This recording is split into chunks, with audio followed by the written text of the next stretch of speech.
Have you ever wondered what the best set from each LEGO Castle faction is? I would imagine that each one of you have your own preference what the best set is from each faction is, so let's see if our agreements and differences align. And for those who are just curious, we'll just enjoy the ride. Be aware that this list is going to bias to bigger sets, but I do plan on making a video in the future exploring the smaller sets and see which one is best from those factions.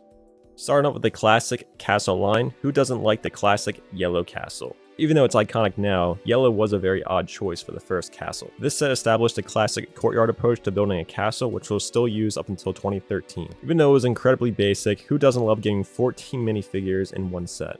For the Lion Knights, I was stuck between two choices, but I think the better one has to be the King's Mountain Fortress. My other option was the King's Castle, but I didn't choose that one because we just saw a similar build with the classic yellow castle, with that same courtyard look. But the King's Mountain Fortress was much more unique because it was the first time I think we saw in LEGO Castle with a raised baseplate. The aesthetic is very pleasing with the rocks along the baseplate and the flora along the sides of the mountain. I really like the mountain look this set goes with by having a castle built along the mountain. Even though it's not displayed the best way because it's limited by just using a baseplate, I think it gets the job done.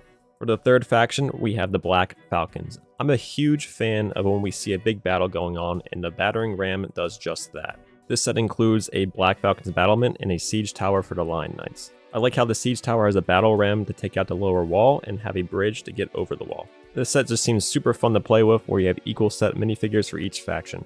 For the Forestmen, my favorite is the camouflaged outpost. I really love the aesthetic for this set. I love how there's like a ruined castle built along a tree. And design-wise, the build looks great. The tree looks great, the rocky structure looks amazing. If LEGO were to remake this set with today's techniques, this set would just be incredible. Since the Forestmen are sneaky little guys, there's some great play features included with it. As you can see, you can take a chest out of this rock that's on a hinge piece, you can pull up, and there's like this nice little entryway with this black rock where a Forestman's coming out of. The interior space looks pretty good, and then there's a nice camouflaged outpost for our archer to look out over. If not this set, then I would have chosen Forestman's Crossing as my next pick. For the Black Knights, I have to go with the Black Knights Fortress. Look how beefed out this castle is. One of my favorite factions has to be the Black Knights. I really like the color aesthetic of the Black Knights. This set includes multiple minifigures, 4 on horseback, another like 6 in the castle itself. I really enjoy the red and blue color scheme on a black and gray castle. I believe this is the second LEGO Castle set to use a raised baseplate, and it's used really well on this set. This is a courtyard castle, but designed differently because of the baseplate. This set also includes a ghost minifigure and a wolf pack soldier. Can you spot them in this set? And naturally, for the next castle faction, the wolf pack. Unfortunately, this faction only has 3 sets to its name, and the best one has to be the wolf pack tower. The wolf pack tower has the first bridge tower format used in LEGO Castle, and it's done very well. The interior space for this set isn't that great. It holds a chest inside, and there's just like a little bridge over water. I do like how you can open up the set by moving these giant rock pieces on either side open, which of course reveals the interior space. Overall, this set just wins for its aesthetic look and decent play features. For the Dragon Knights, we have the fire-breathing fortress. I think this set is incredibly ugly, but it's the better of the sets. This set includes another raised baseplate with more darker rocks. I think the brick-built black dragon head is a rather interesting choice to be included, but it's kind of nice, it's charming. Majority of the interior space is used to hold the dragon minifigures, and there's a little slither for the human soldiers, so that can be kind of a letdown. And then for the top of the tower, that's where Majesto's setup is. I do like the earthy look of the set, where we have a tree built on the side, some bushes, and there's rocks where the gate is. This is more of a mountain fortress than the Lion's Knight mountain fortress was. Next, we have the Royal Knights. Now, many of you know that my favorite is the Royal Drawbridge, but I will consider that the Lion's Knight Castle is also a very good set. I genuinely like the Royal Drawbridge more because I like the play feature where it can collapse if you pull a string. The Royal Knights Castle was the largest castle at the time, and we also saw the inclusion of a new raised baseplate. Aesthetically, both sets are eye-catching with the colors.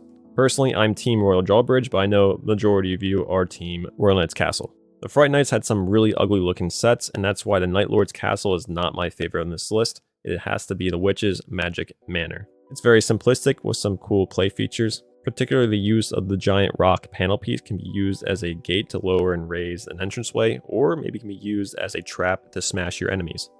There are lots of unique minifigures included in the set, including a knight on horseback, a dragon, a dark forest minifigure, a skeleton waving hello at you, and then the witch. and there's a couple of regular Fright Night soldiers. I think what I like most about this set is the aesthetic again. It kind of goes for a mountainy, rocky, cave-ish look to it, which works pretty well for this set. The Witch's helicopter build's a little bit weird, but whatever, I can get past that. I'm going to skip out on Ninja, but my favorite is Emperor's Stronghold.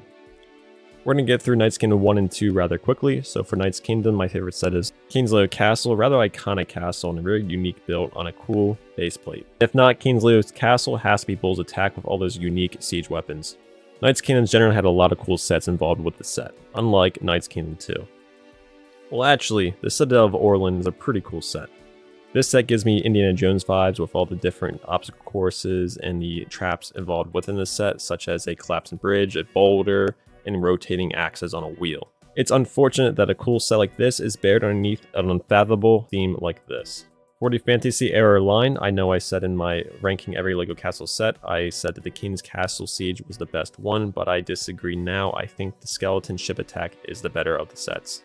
Fourth most, I really enjoy where there's equal parts for each faction. So for this set, the Crown's Knight has a nice harbor, and the Skeletons get a ship. The harbor is pretty cool with a dock next to a gatehouse. There's a catapult on top of an exposed treasure chest for whatever reason, and then there's an interior space on the right side of the gatehouse. The skeleton ship is rather small, but I really like the red and black colors, and I think the takeaway of this set is the giant skeleton sail. Beautiful. For LEGO Kingdoms, it is the Mill Village Raid, and I love it because I love world building sets. This set just is phenomenal. It has a very useful barn house and a cool little windmill feature to it. I love the play story around it, where we have Dragon Knights terrorizing this poor farm family and they have to defend themselves on their own. The detailing on the barn is just fantastic. The interior space is great with the farm animals can hold inside and you have hay bales on the top. To me, it seems like the medieval town square was slightly inspired by this set, where we have a kind of a similar designed farmhouse with that pulley feature. The windmill has a cool play feature where you can rotate a crank and it causes the windmill to spin. This set is just super aesthetically pleasing, and there's a lot of fun play features with cool interior detailing. Lastly, we end with mid, and the best set in LEGO Castle 2013 is the King's Castle. I know this is a good LEGO Castle set. I was just getting tired of the classic castle courtyard designs that we've been seeing over the past decades.